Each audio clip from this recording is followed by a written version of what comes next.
Hello, I am Rachel Elder. I am a therapist and owner of Connected Couples Counseling, and we are so glad you are tuning in today. Today, we're going to dive into how to improve communication in your marriage. We often say this. If you've been watching my videos for a while, you've heard me say it. The three areas that we kind of overgeneralize of why couples come in for couples therapy is communication, conflict, and connection. And when we are working with couples as a team, as individual therapists, we are always starting with the focus of how is a couple communicating. I'm pretty sure it's John and Julie Gottman, but I think they wrote in one of their books or in our trainings that we did, they talk about like how a conversation begins indicates how it's going to end. Communication is incredibly important to figure out how to do well, how to improve, how to be a master communicator, especially in our relationships.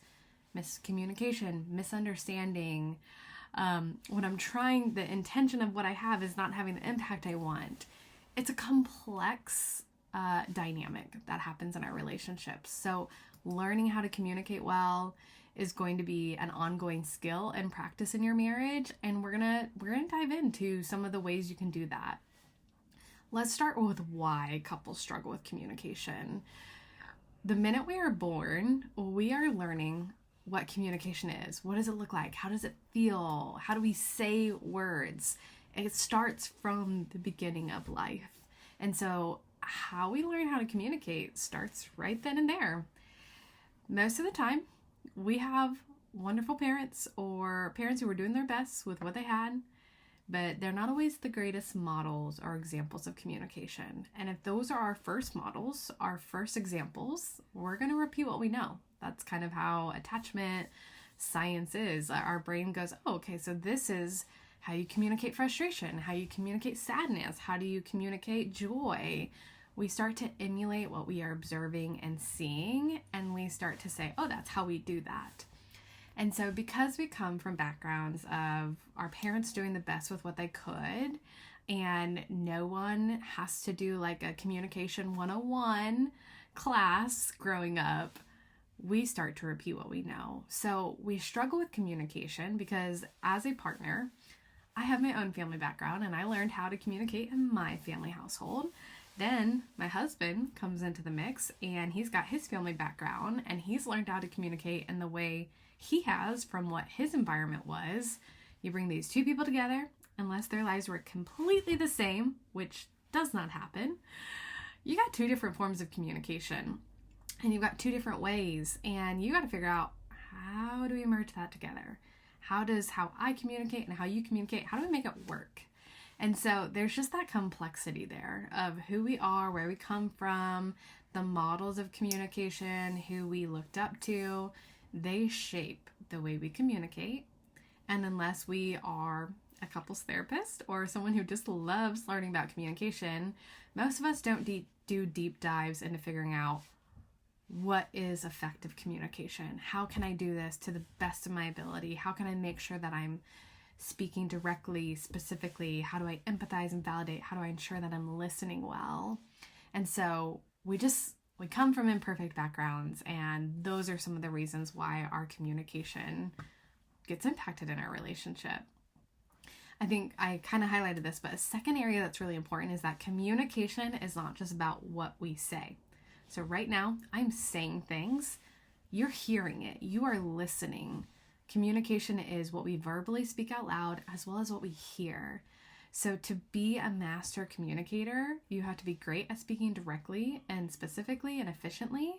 You also have to be really great at listening deeply to understand and not just respond. So you put these two pieces, we need a mouth, we need ears, and we got to figure out both of those parts to do communication well in our relationship.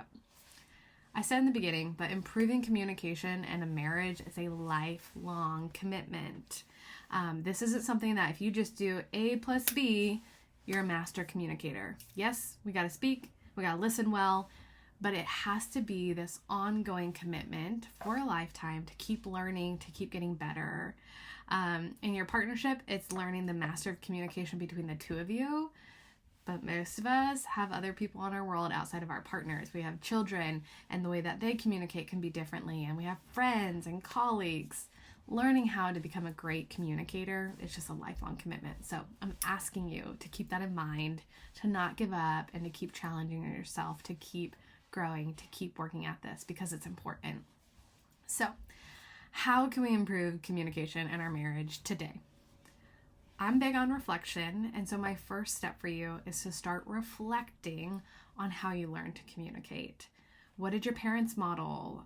What did you learn from other relationships that you observed or other relationships you were in? What did you learn about communication? Who are the people that you feel you can communicate best with? Who are the people you don't communicate best with? How would you describe what happens in those dynamics versus others that allow you to have good communication or poor communication? What did you learn about listening? And how do you show someone you're listening? What are areas you struggle with when it comes to communicating with your partner? What are the areas your partner struggles with? What are topics or themes or different issues that are easier to communicate on versus others? Starting with reflection gives us some data to start to look at, to start to observe, to start to analyze together. So I want to encourage you to start with reflection. Then, after you're done reflecting, talk it out with your partner. Talk about each of your responses. Be curious and see if you can pull out some actionable steps of improvement. When we're pulling out these actionable steps, I actually want to encourage you each to set your own autonomous goals.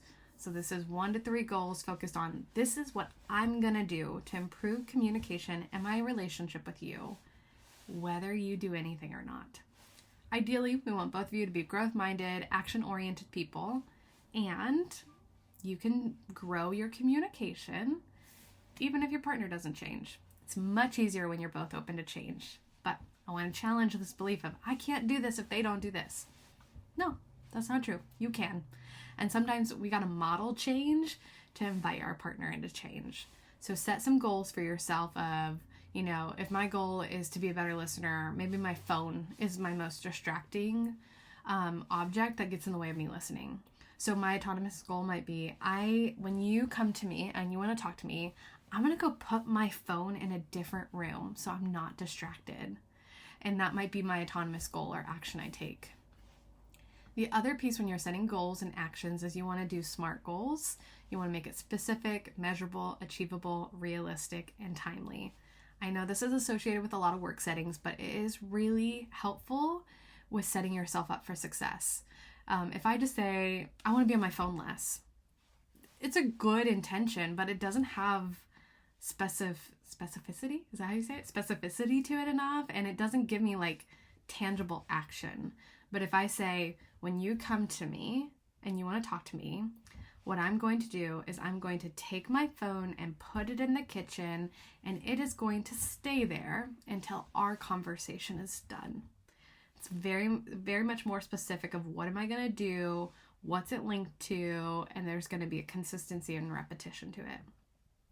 And then you're going to request accountability from your partner in support of your goal.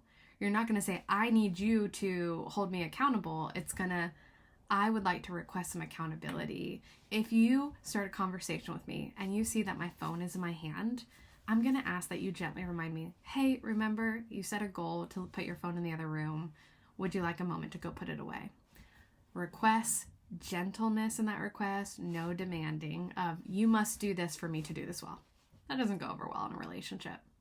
So those are the first 2 steps I would encourage of reflection and then setting intentions and actions and goals. But I want to talk about speaking directly and specifically and what it means to truly listen. So when it comes to improving communication, you got to learn how to speak directly and specifically and concisely. Most of us are storytellers in our work or in our life. We like to tell stories. I call it fluff. We add some fluff in to when we're talking with people, and the other person can get lost in the story or what we're saying or what we're truly needing. So when improving communication with your partner, you can still be storytellers, but if there's something that you need or something that you're feeling and you want your partner to understand or a request or a want, you want to speak directly, specifically, and concisely. So some of these examples of this, of what I encourage, is if you're going to do this well, start with this sentence stem. I need, or I feel, or I would like, or want, or request, and then you fill in. So maybe it's, I need more time together where we're having fun and we're connecting without distractions. I feel hurt when you are on your phone and I'm sharing something important about my day with you. I would like to talk about where we can travel for our family vacation this year. It's one sentence, it's specific, it's direct, you're naming it. I like to use the phrase less is more. And when it comes to communicating, storytelling is great, but in this, when you have something that you need support with your partner on, less is more. So once you share that feeling or that need or request, then you want to allow your partner space to reflect back what they're hearing. So another sentence stem that I recommend to my couples is this.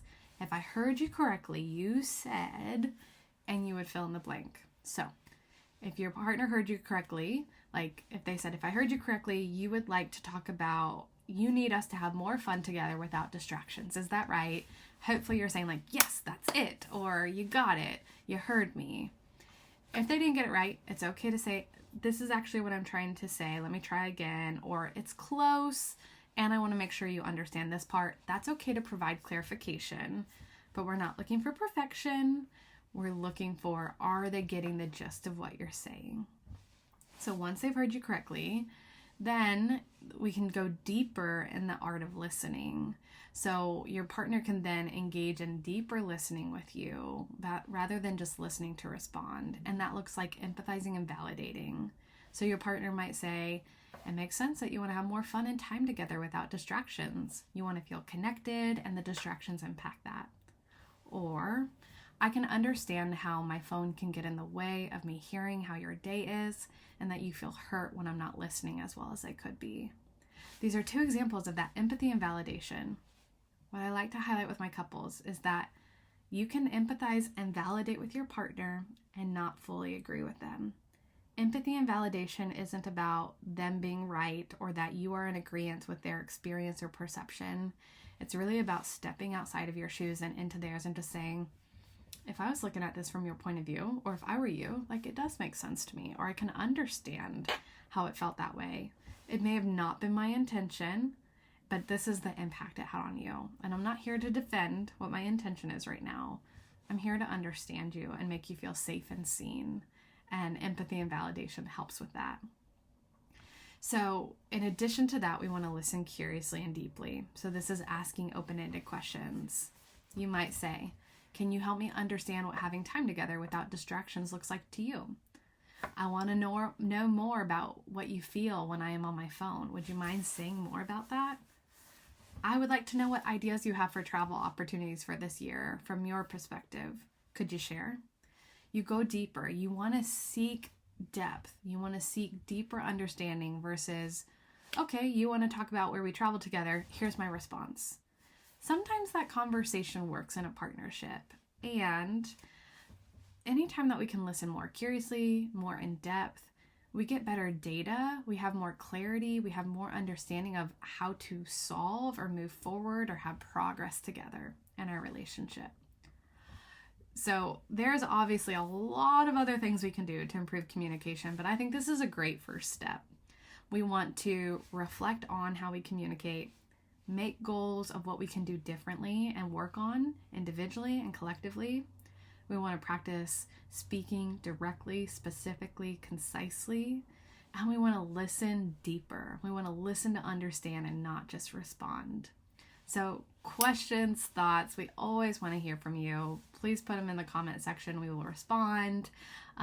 If you want to read some more resources around communication and improving that, we've got some different blog posts that we've written over the years. If you want to head to the blog, you can see this blog post this month, and you can check out all the other blogs that we reference at the end of our article.